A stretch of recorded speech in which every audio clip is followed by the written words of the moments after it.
Welcome back, Focus learners. Today we're diving straight into a brand new explainer, and we're tackling a massive modern dilemma that has honestly just quietly taken over all of our lives. It's called the notification trap, reclaiming focus in the alert age. And I gotta tell you, when I first saw this title, it was literally like looking in a mirror. I just realized how incredibly scattered my own mind had become lately.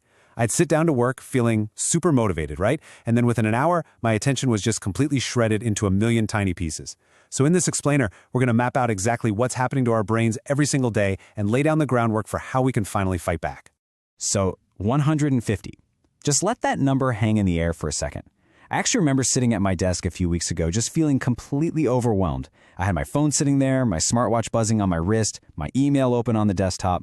A text comes in, then a calendar reminder, then some random newsletter I didn't even sign up for. 150. That is the staggering daily average of alerts that are actively hijacking our attention, according to our source material.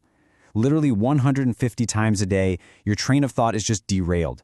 That's roughly once every 6 to 10 minutes of your waking life. Imagine trying to read a book or hold a deep conversation and someone just taps you on the shoulder every 6 minutes. You'd never tolerate that in the physical world, but somehow we've just blindly accepted it in the digital one. And the text gives this environment a really fitting name, the alert age. Now, this isn't just some quirky little trend. It's literally the defining characteristic of our modern era. The alert age is defined by constant digital interruptions and just a relentless volume of daily notifications. Think about your own morning routine. For me, my personal journey into this alert age begins before my feet even hit the floor. The literal second I turn off my phone's alarm, I'm greeted by a lock screen just plastered with badges, banners, and alerts. News updates, social media tags, weather warnings, you name it.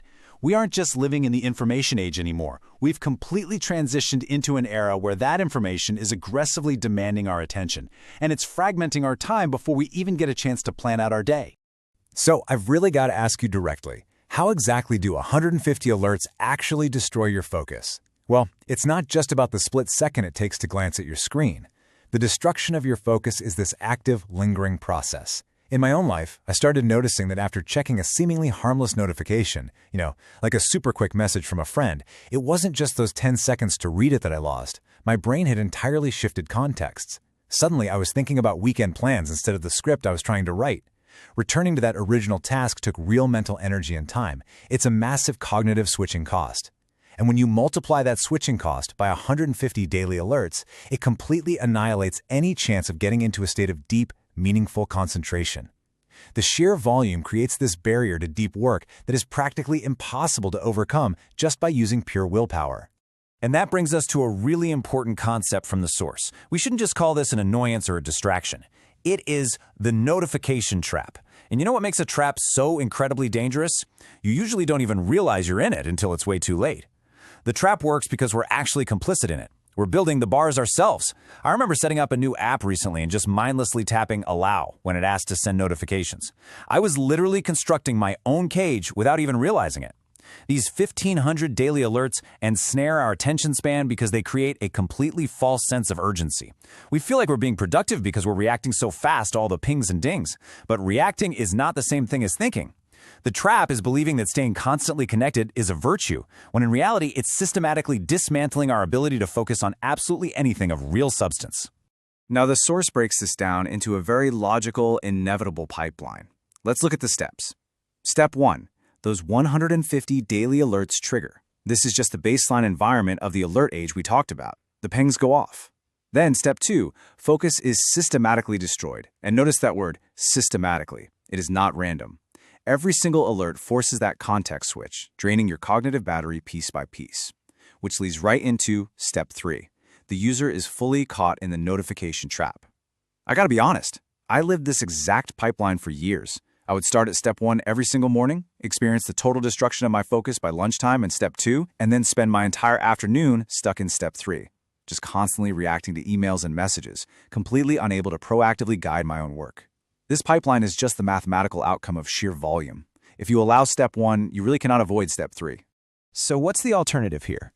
Well, we really have to understand the stark contrast between our current default, which is the notification trap and all that destroyed focus, and our ultimate goal, which is reclaiming focus. Grasping this difference was the true turning point in my own personal journey. I finally realized I didn't have to just accept the default state. Reclaiming your focus requires an active rebellion against the alert age. It means actually going into your phone's settings and ruthlessly silencing the noise. It means deciding that your attention is sacred and that you are the sole gatekeeper of it. We aren't just here to talk about being distracted today. We're establishing this exact dichotomy so we can consciously choose the better path. Reclaiming focus isn't an accident. It is a deliberate, intentional practice of pushing back against those 150 daily intrusions. And you know, the true test of all this material actually begins right now. We've looked at the reality of the alert age and the mechanics of the notification trap. So I want to leave you with a pretty provocative question. It's one that I actually ask myself every single day now. What will you do when alert number 151 arrives? Because let's be real, it is coming. Probably within the next 10 minutes, your screen is going to light up or your wrist is going to buzz. Will you automatically surrender your attention and just step right back into the trap? Or will you take a breath, recognize the ping for exactly what it is, and make the conscious choice to keep your focus exactly where you want it to be? The choice ultimately is entirely yours. Thanks so much for joining me on this Explainer Focused Learners. Stay sharp out there, and I will see you next time.